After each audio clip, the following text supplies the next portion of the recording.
শরীফুলকে নিয়ে একই বললেন হাসারাঙ্গা। শরীফুলের কথা আমি কিছুই বুঝতে পারি না। শরীফুল যখন বাংলায় কথা বলে আমি বুঝতে পারি না। আবার শরীফুল ইংরেজিতেও অনেক দুর্বল, সে অনেক ভুল ইংরেজি বলে। হাসারাঙ্গা বললেন, তবে আমি এটা মানিয়ে নেওয়ার চেষ্টা করছি। হাসারাঙ্গার অভিযোগটি মিথ্যা এটা বলা যাবে না, কারণ আমরা পূর্বেও দেখেছি মুস্তাফিজকে নিয়েও এমন সমস্যায় পড়তে হয়েছে ফ্র্যাঞ্চাইজি লিগের দলগুলোকে। কারণ বাংলাদেশের হাতে গোনা কয়েকজন প্লেয়ার ছাড়া বেশিরভাগ প্লেয়াররাই ইংরেজিতে অনেক দুর্বল।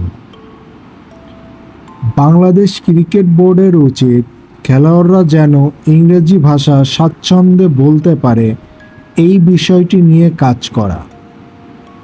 তবে এটাও ঠিক, হাসারাঙ্গা শরীফুলকে নিয়ে প্রশংসা করতে ভুলে যান নাই।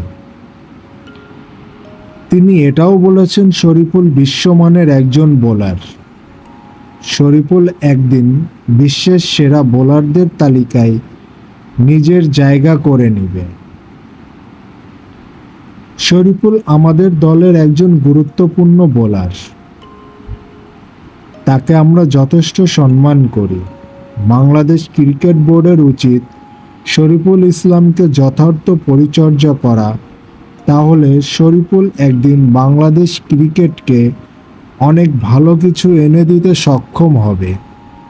হাসারাঙ্গা এটাও বললেন, শরীফুলের এমন আগ্রাসী মনোভাব আমার অনেক ভালো লাগে, আমি এটা অনেক পছন্দ করি।